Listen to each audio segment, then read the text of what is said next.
The Dean Martin Celebrity Roast, coming to you from the MGM Grand Hotel in the entertainment capital of the world, Las Vegas, Nevada. The glittering city of excitement and laughter provides the scintillating backdrop for tonight's star-studded roast.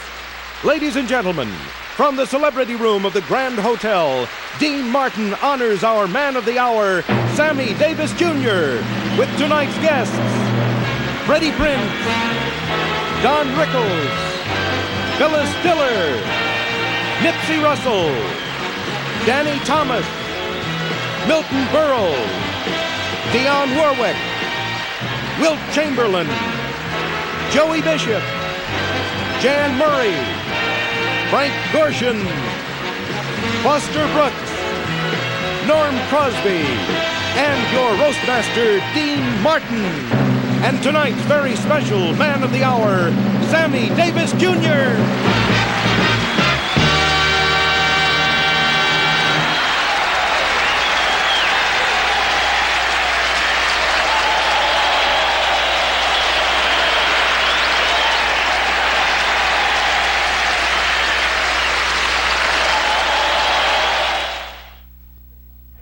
We're honoring Sammy Davis, Jr. And in recognition of one of the great black men of our time, even the NBC peacock is wearing an afro. Yes, this is the biggest night in Vegas since Gladys Knight went to the crap table and lost 2 of her pips.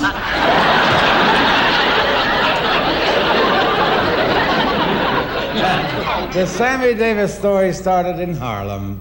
His family was so poor when Sammy was born, they couldn't even afford a crib.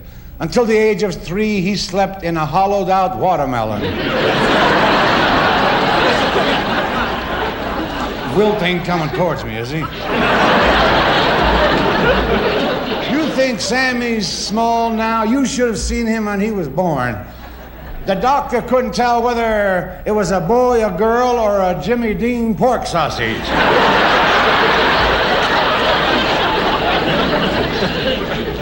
As a child of the streets, Sammy was constantly the companion of bookmakers, car thieves, ex-cons, and pickpockets, some of whom are on the dais tonight.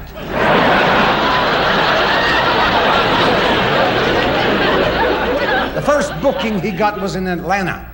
As Sammy stepped off the plane, he was met by the governor and a rope. Even the Ku Klux Klan took notice of Sammy. They voted him most likely to be next.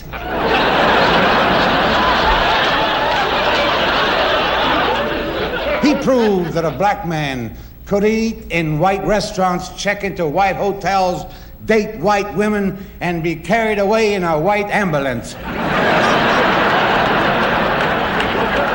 Ambulance. Not ambulance. Ambulance. I'm more black than you. You don't know that yet, do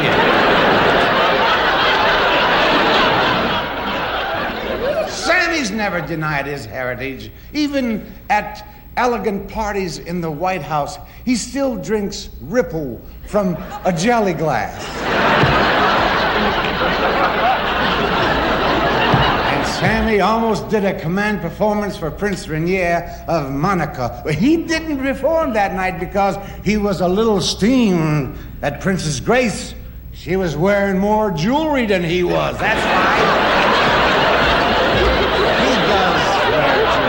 You should have seen him when he came in tonight. He was wearing copper bracelets, coral rings. He looked like a pushcart in Tijuana. Today, Sammy is happily married thanks to his beautiful wife, Altaviz. They live in Beverly Hills and have a German cook and a Japanese gardener. Last week, they got together and captured Sammy's house.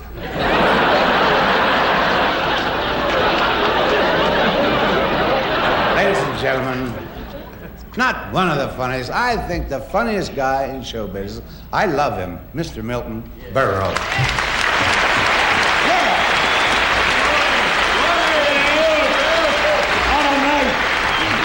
What a night! okay? It's all right. Look at Dino. He don't know where the hell he is. Happy, smiling, relaxed. He still thinks he's on every week.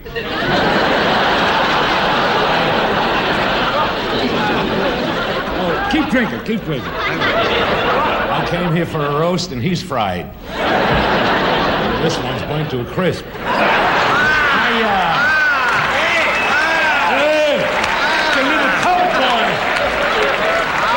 Good on. Sammy, you look great. You've taken off height. You look beautiful. I bring you greetings, Sammy, from all of my people, the Italians. What the hell? If he can be Jewish, I can be Italian. And also, in honor of the many blacks on the dais tonight, the hotel didn't put any silverware on the table.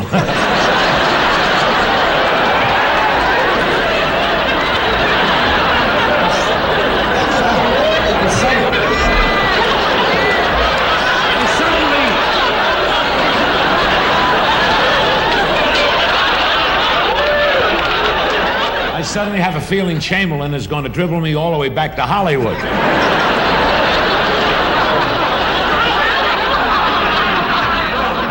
That's all right, Wilt. I didn't come here to talk to a tree.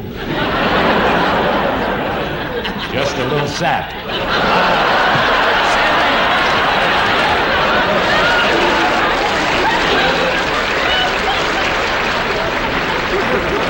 Sammy, you look okay. Are you comfortable? Are you sitting the way you are? Yeah. You're not, are you? Yeah. Well, I can get you another phone book. It's good to be on the dais with my very good friend, Danny Thomas. Danny Thomas is the only comedian I know who gets written up in Watchtower. I saw Danny at the Dunes the other night. He did 2 performances, one at 8 and a midnight mass.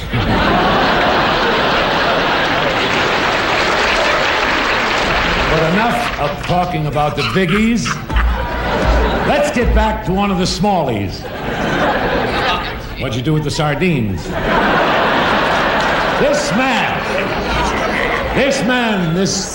This original model for the Oreo cookie.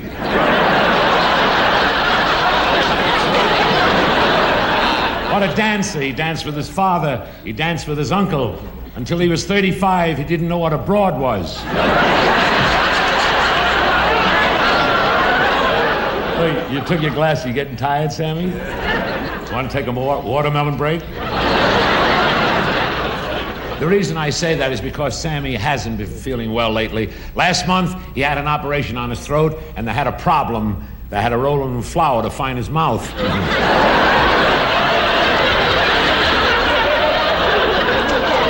Worked hard to get where he's at. At the pinnacle of his profession, he's a pro, he's a fighter, he takes advantage of every opportunity, and all I can say about Sammy Davis is, give him an inch, and he'll be 4'8". Thank you.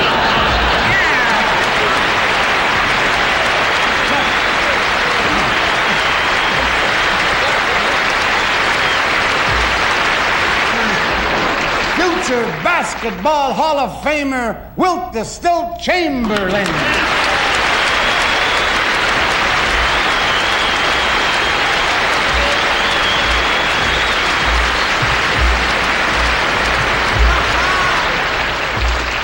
Sammy and I have been friends for really a long time. I met Sammy while I was playing basketball in Philadelphia against the Boston Celtics, I believe it was. I scored 58 points that night, and Sammy was so excited that he ran up to hug me and crashed his nose right in my knees.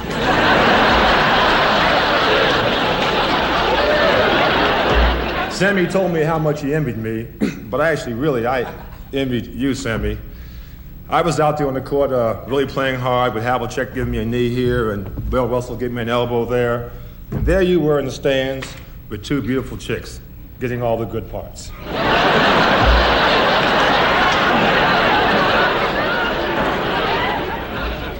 When I really got to know Sammy, though, I found out really that he had a big complex. His complex was being short. And that's why Sammy never wears high Western boots. They cut him under the arms right there. Also, you'll never catch Sammy walking through Central Park. He doesn't want to be mugged by a pigeon.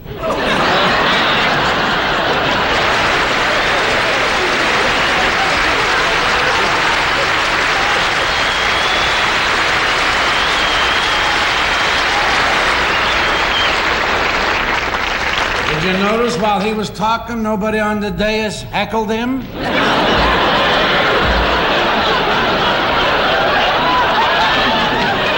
Ladies and gentlemen, a funny young man who's taken the country by storm, Mr. Freddie Prinze.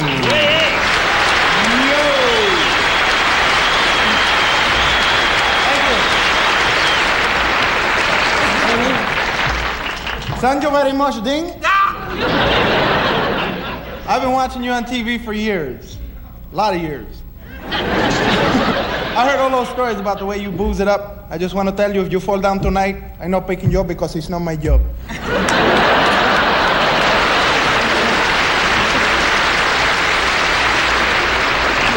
proud to honor Sammy Davis Jr., who overcame the prejudice against his minority background to become a superstar. It's not easy being Jewish.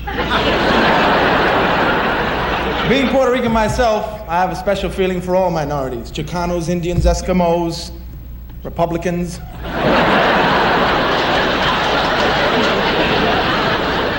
It's really strange because, like, Sammy's a very special guy to me. He's a brother, which is not too thrilling for my mom. I can just hear her say, he's not your brother, that was not my job, no.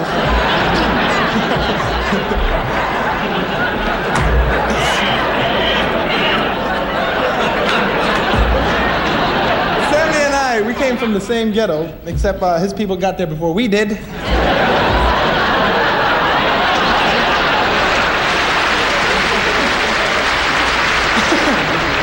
Sam is someone who is really dazzling to a kid just out of New York, like a fascinating sight, wearing a long white fur coat, rings, jewelry, high heels. I didn't know whether to ask him for an autograph or a date.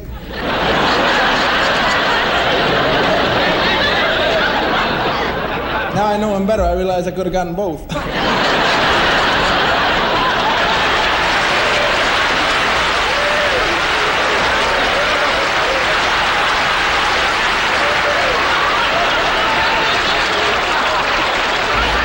Why didn't they write that for me?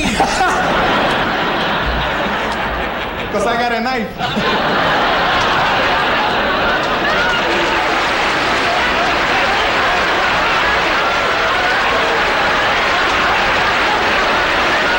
When I first moved out to California to do my show, Sammy took me under his wing. And he actually let me live in his big Beverly Hills mansion. And it was the best gardener's job I ever had.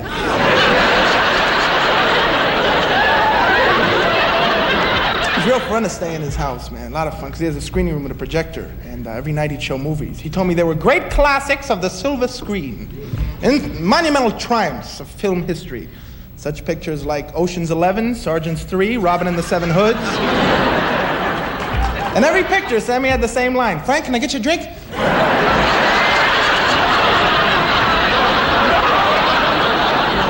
Sammy is really upset. He ran out of minorities to represent.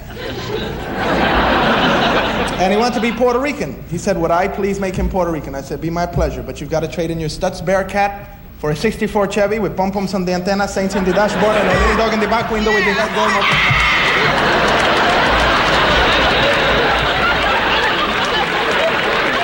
Yeah, it was hard picking up girls. But I went to Sammy, I said, Sammy, look, man, I'm in Hollywood, and I have no women, man. I want you to fix it up for me. Would you please do it? And he said, all right, Freddie, tonight, I'm going to fix you up with a star. I said, really? And that night at 7 p.m., the limousine rolled up, and I'm in my tuxedo waiting. And the door opens, and there was the star, Mom's Mabley. She said to me, honey, you can keep them black guys because they's all chicken. What I need me is a hot Puerto Rican.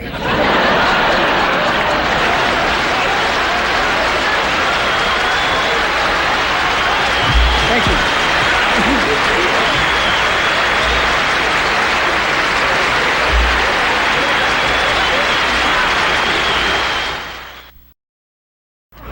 You know, a lot of your friends couldn't be here tonight, which they're so lucky. But they sent some wires. And as they say in Puerto Rican, I'm gonna read them to you. Here's one from your rabbi. Dear Sammy, it is now 5 years since you became Jewish. Come in next Tuesday for a booster shot.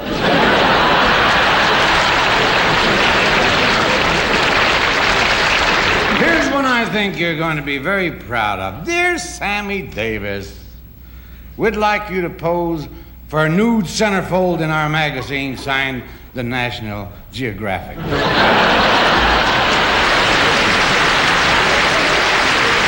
we asked Sammy who he'd like to have on the dais tonight, he asked for his two favorites, Hope and Crosby. Unfortunately, Hope Lang couldn't make it, but we do have Norm Crosby. Ladies and gentlemen, Mr. Norm Crosby.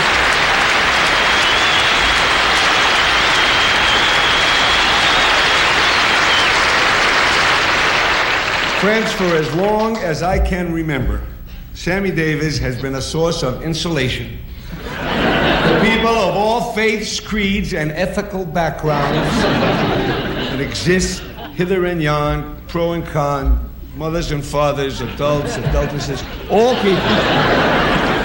Sammy has done more to combat artificial discrimination and desecration than Tiny Tim has done for the illegitimate theater.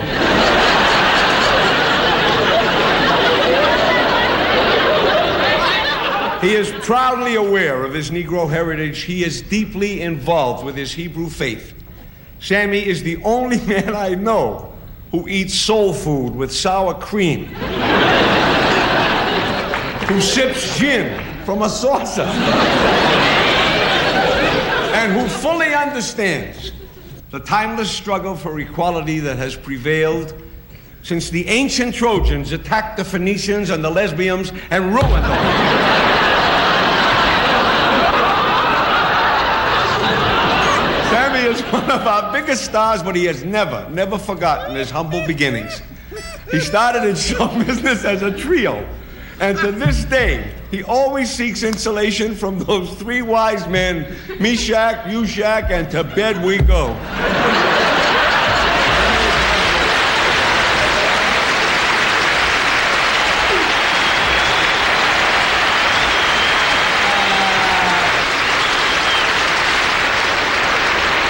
Here's a dear friend of Sammy's. Grammy Award-winning singer Dionne Warwick. Like many young people, Dionne grew up listening to Sammy's albums, and when she was 18, she looked at her mother and said, "Turn it off, I'll be good."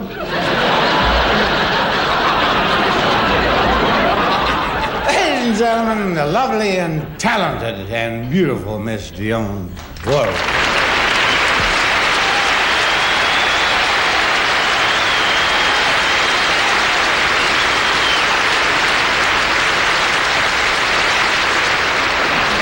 It's a thrill to be here to honor not only a great star, but someone I once dated. And that's no joke. I really did date Sammy Davis Jr. We had a lot in common. I started singing gospel at the age of 6, and he started breaking the commandments at the age of 7.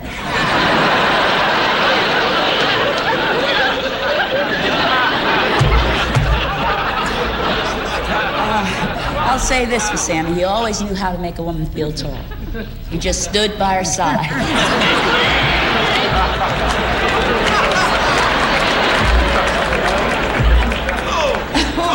It sure is.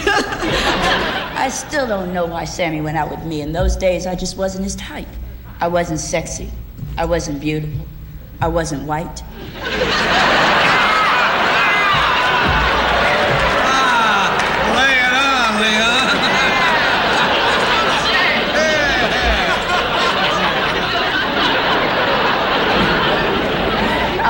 Remember our last date. Sammy spent the first hour telling me all about his book, Yes, I Can. And I spent the rest of the evening telling him, no, you can't. And here he is at an age when his wife, out to be, says, I wish he could. You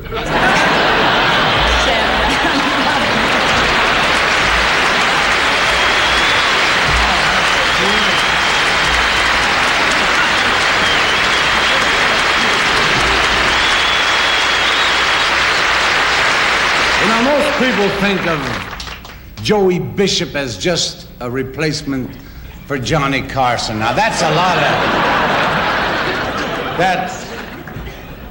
That's not true. We in show business know better. We don't think of him at all.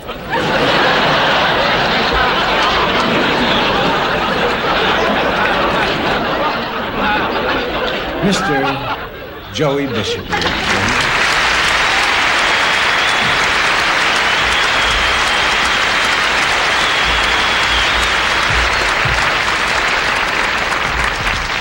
I love doing your roast, Dean. I really do. It's fantastic. You get good laughers. You come out drunk, you breathe on the audience, and they'll laugh at anything. I go back with Sammy 25 years. Yeah. Remember when you got your first $100,000, you bought a Rolls Royce. Then you bought something for your father, a chauffeur's cap.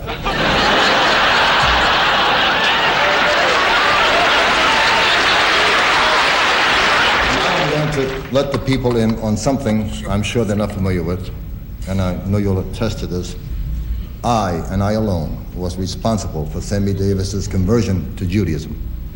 He wanted me to turn colored. I said, go to hell.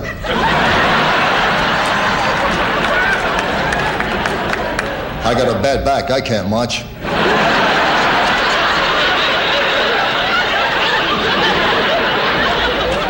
You remember 12 years ago this very month, we were down south doing a benefit together? We got into a bus, the driver said to you, you'll have to sit to the rear of the bus. Sammy says, I'm Jewish. The driver says, get off.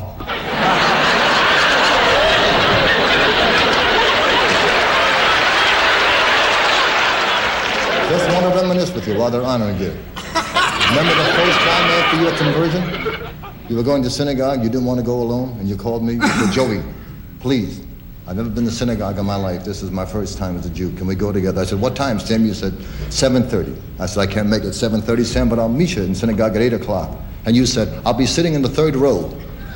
Like if he didn't tell me where he's sitting in synagogue, I ain't gonna find him.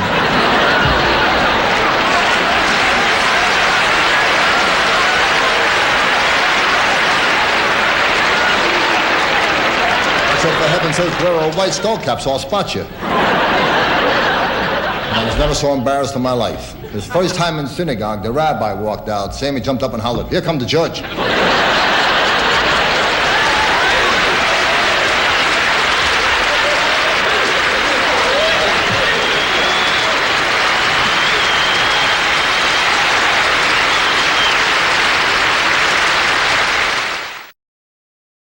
Well, ladies and gentlemen, my good friend, Nipsey Russell.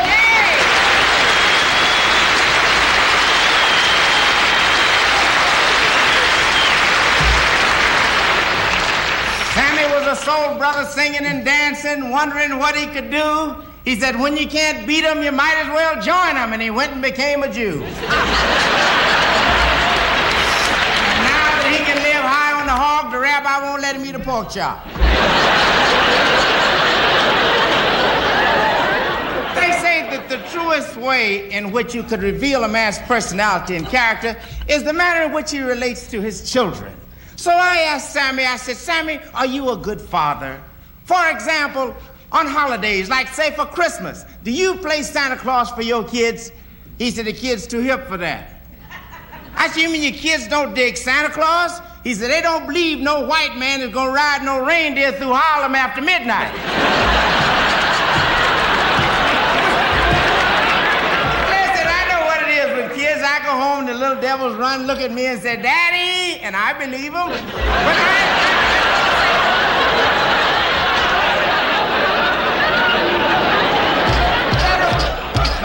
I know it's cold. These are cold times. It's not the only cold thing you do, Sammy. All that myth about a happy marriage. That's nonsense. He's always in family court. The judge said to him, says, Mrs. Davis said that you broke her jaw, you hit her in the nose, and you gave her a black eye, and you say you never touched her. Sammy said, Judge, who you gonna believe, me or this punch-drunk broad?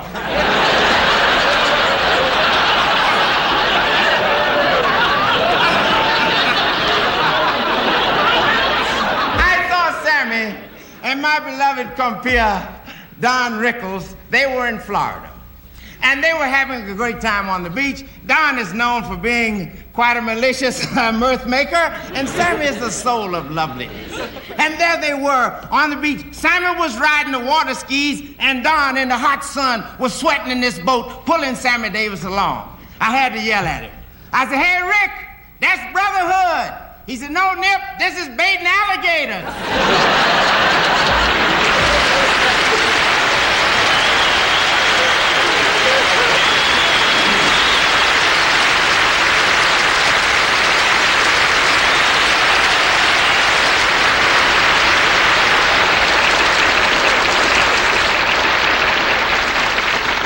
Here's a gal who always makes me laugh. The adorable Miss Phyllis Diller. Yeah.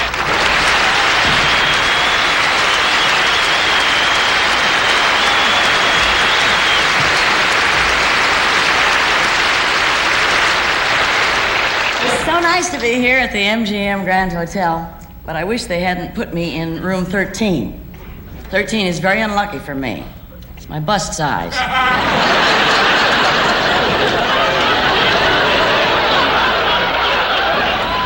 And here I am in Las Vegas, and I wasted the whole afternoon. I took a beauty nap.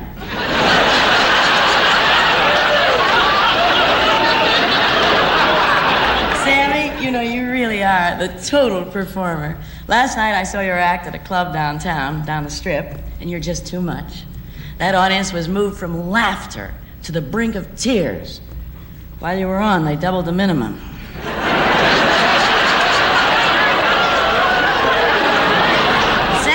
That came up from the ghetto to become a star, and he has everything that goes with it. He wears custom-made clothes, expensive jewelry, drives 2 foreign cars. Sammy has earned his success. He just hasn't paid for it.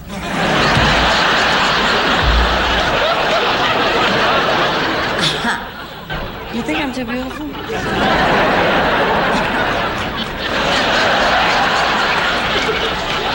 Sammy has always been for civil rights. One time in Mississippi, he told the bus driver that he wanted to be on the front of the bus. So the driver tied him to the bumper.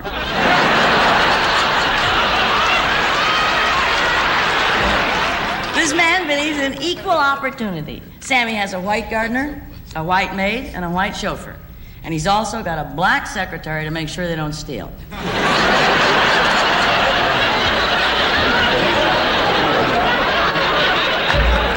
Sammy, you've come a long way, but now you can make your life even more meaningful.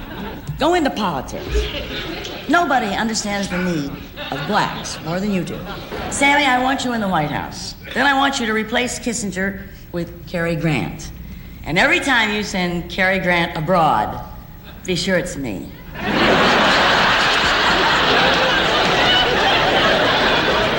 And whatever office you run for, I'll be your running mate. You know, they say that politics makes strange bedfellows, and we'd be about as strange as you could get.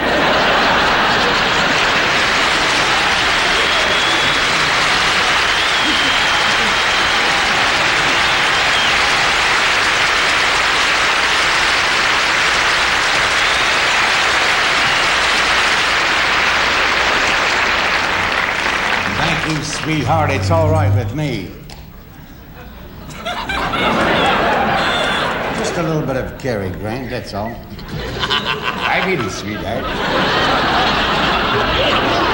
You may ask, what is Jan Murray doing on a roast for Sammy Davis? As little as possible, Will. Would you please welcome Mr. Jan Murray, ladies and gentlemen?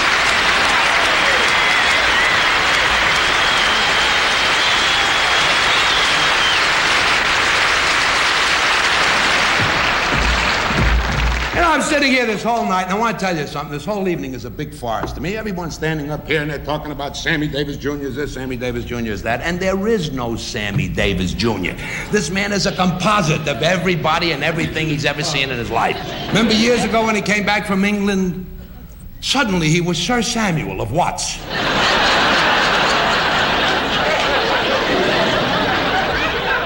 How long do you think Sammy was in England? 36 hours. 30 hours he was at the airport trying to get his jewelry past the metal detector.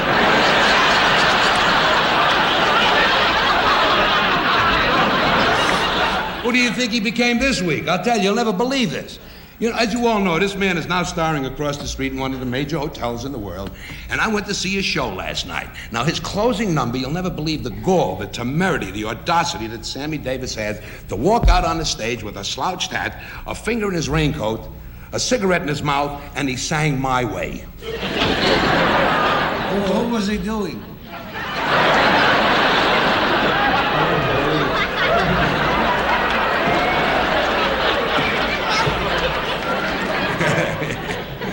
Peter Falk. You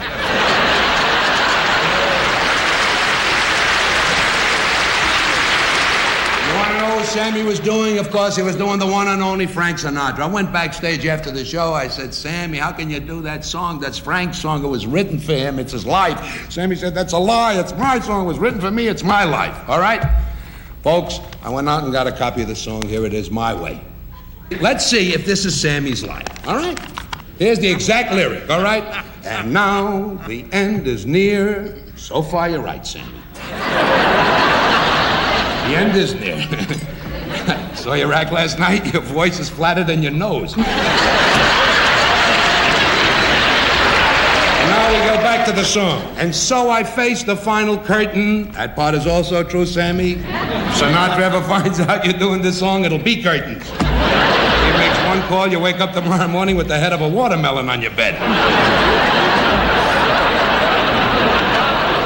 Get a load of this lyric. I've lived a life that's full. I've traveled each and every highway. Now, that part, I admit, that is Sammy's life. He did travel each and every highway, but on the back of the bus. You know, to this day, Fred McMurray doesn't know who stole his wallet. Admit it, Sammy, the last time you had cash in your hand is when you bought your freedom from Scarlett O'Hara.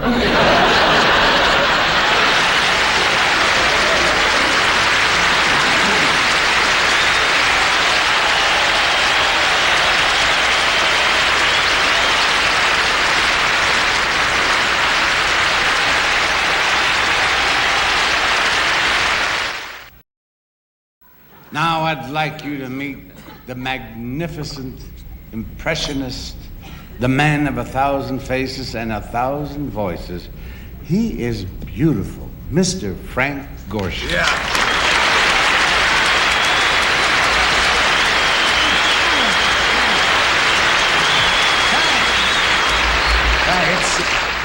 It's nice to be here tonight to roast Mr. Sammy Davis Jr., the world's only dancing fudgicle.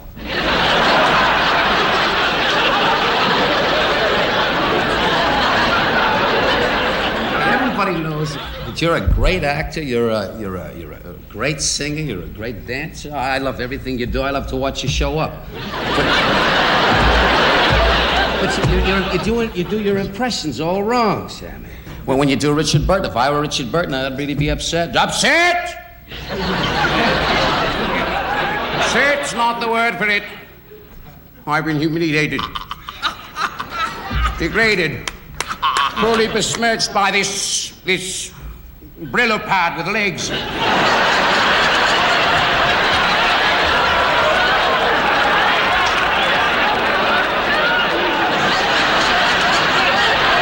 I do Macbeth. I say, is this a dagger I see before me, the handle toward my hand? I don't say, well, I got to have a blade, man. Stop doing that, Sammy. That's not right. They don't. When you do George C. Scott from his great Oscar-refusing role of General Patton. If the battle gets tough, we find ourselves in the miserable position of having to retreat. Well, I want you to remember these few simple words. Feet, do your stuff.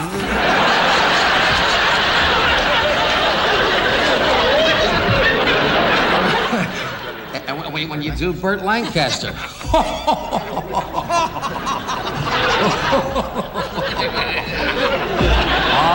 don't know why I'm laughing.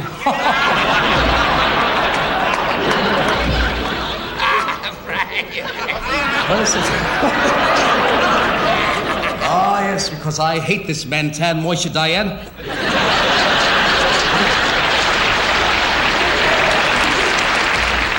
He ruined my big scene with Deborah Carr in From Here to Eternity. He did it like this. My darling.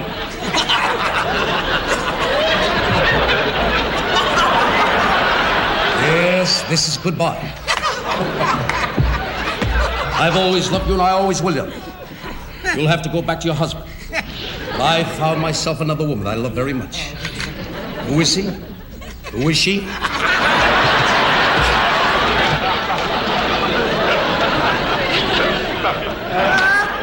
Who is she? Did the name Ruby Begonia mean anything to you?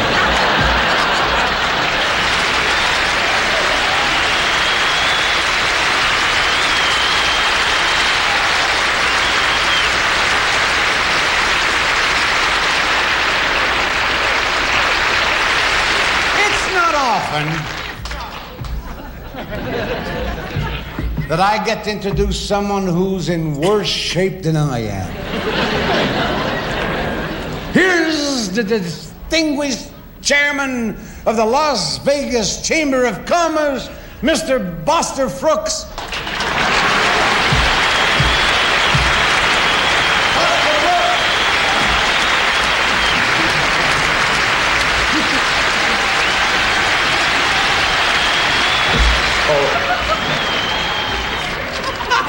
Thank you, Sammy.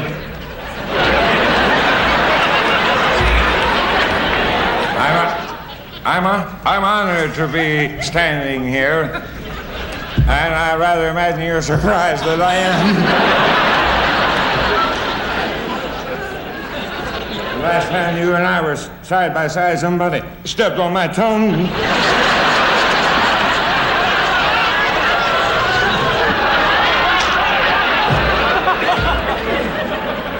Ladies and gentlemen, folks.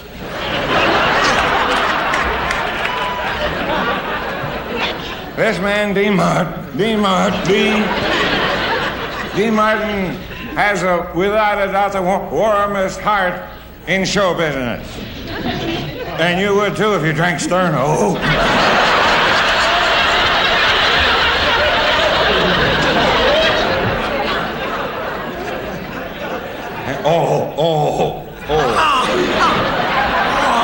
Before we go any further, the MGM Grand Hotel has asked me to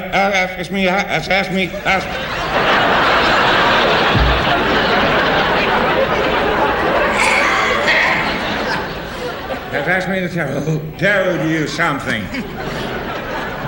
We don't mind if you have parties in your room with a lot of scantily dressed girls running around, but please have a little consideration for your neighbors and also for me. Next time, please cover up your keyhole.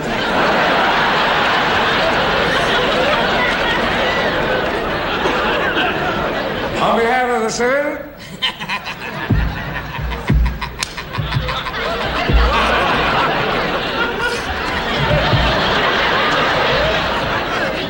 on behalf of the citizens,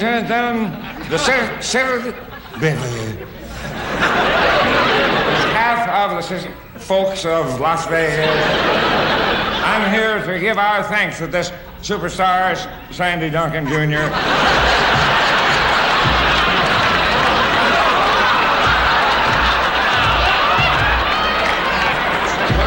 Sandy Duncan.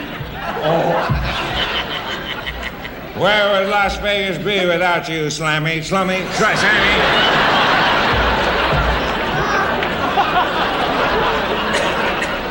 Probably out in the middle of some desert.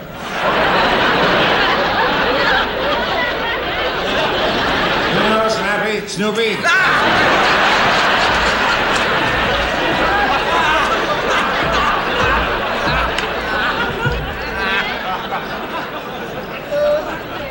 You had many handicaps to overcome on your way to becoming the beloved star you think you are.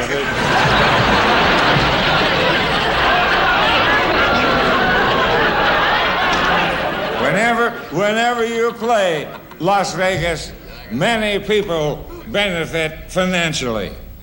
And may I add, a finer bunch of girls you couldn't ask for.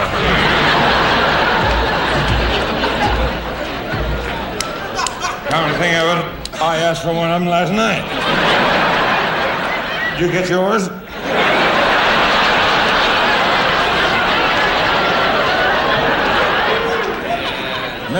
Mr. Davis, you are a great performer. The excitement you create in an audience is incredible.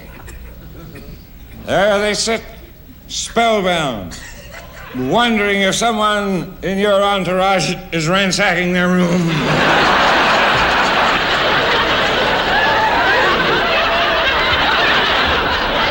From dancing for pennies to that magnificent moment when Frank Sinatra phoned down to the lobby and said, "Send the colored kid up to dance while I shave."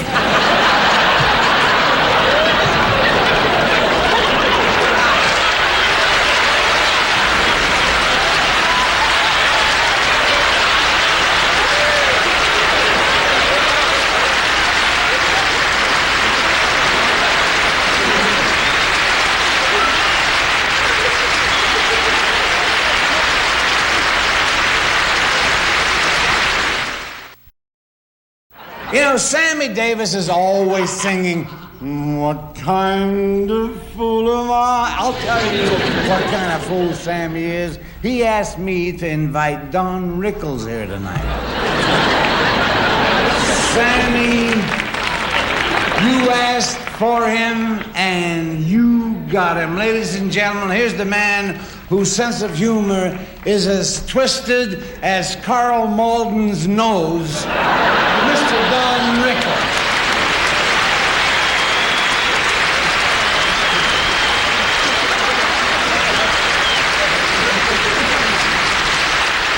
I wish you wouldn't touch me, Sammy. You people rust. It's a wonderful trait to be able to... This wonderful black man. Sam, I kid you, we know each other a lot of years, really. And I love the black people. We need you people, I swear, because no Jew's gonna make up a train.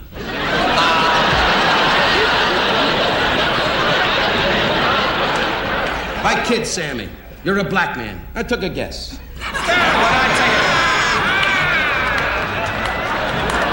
If you ain't black, you fell into a bucket of M&Ms, I'll tell you that. To you, my good friend Freddie Prince, who's your buddy, and we need the Puerto Rican people, I quote the words of a great Puerto Rican, Manuel Hatesis, who said to me in New York, "You want more coffee?"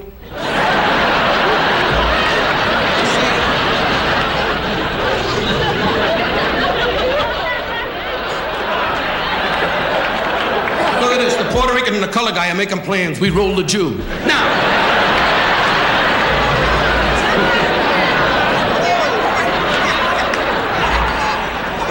I kid, though. Look at this wonderful deist. Frank Gorshin, his whole life is Burt Lancaster. Joey Bishop, who passed away and wasn't told about it. Will Chamberlain, I say from the bottom of my heart, you can move into my neighborhood anytime you want. Black Giant. Can you imagine this guy standing in front of the peas?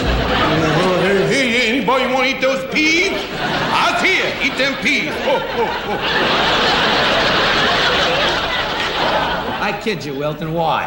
Because you could hurt me. Now,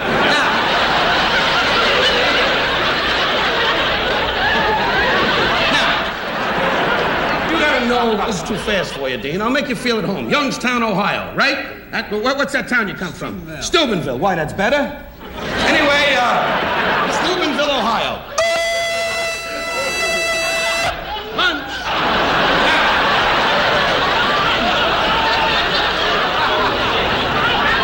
Newtonboro, my my idol since I'm a kid. But now, Milton, I say this from my heart. Show business in your life, thyself be thee, with your new book. Love thee and know thyself, Milton. He's old, he understands.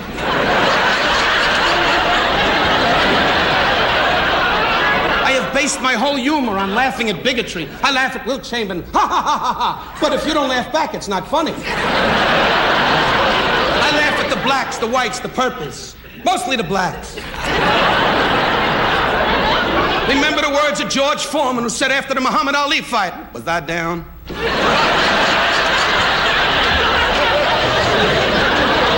me taste that, Sam.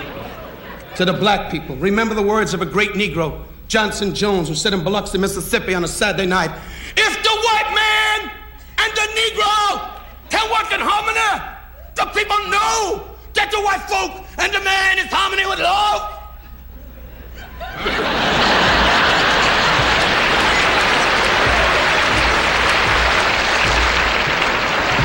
The man is now in a state hospital. We laugh.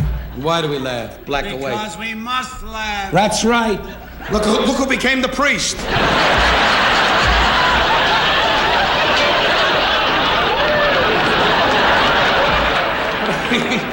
No, you're Catholic and I'm a Jew, and Sammy, you're black. I'm sorry.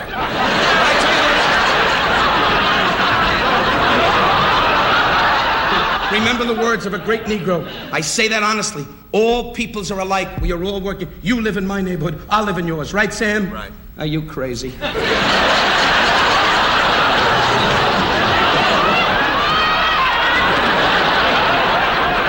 doesn't matter. It's what's in your heart. Right, Sam? Be proud. Brothers, we kiss, we hug. Any black on my lips?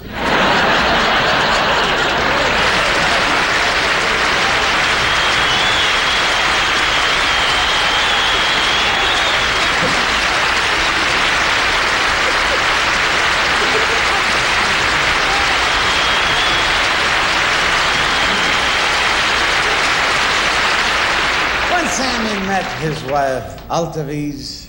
She was a struggling young dancer in his nightclub act. Altavise. Could you marry someone with a simple name like Sapphire? Ladies and gentlemen, here's a surprise for our man of the hour. Oh, no. I'd like to bring on Sammy's lovely wife, Altavise Davis.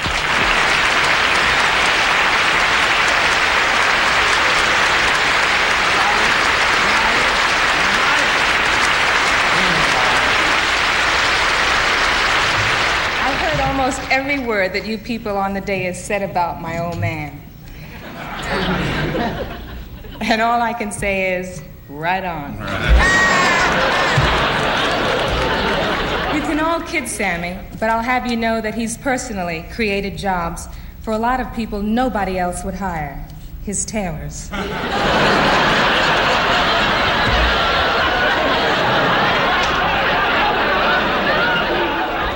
Ladies and gentlemen, now's the moment that I wait for every night. I'd like to present my numero uno, my Mr. Wonderful, my husband, Sammy Davis Jr.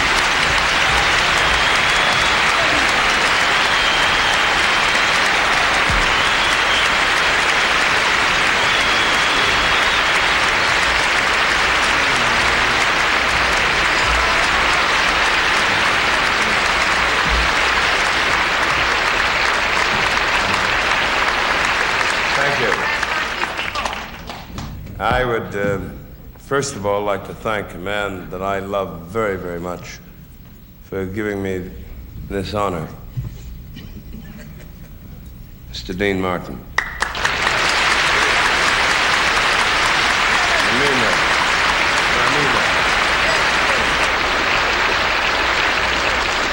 One of the great joys of being 45 years in this business is to have people who love you make fun of you. That is one of the great joys. Because the day they don't make fun of you, that means they don't give a damn about you. I thank you. That's it. Thank you very much.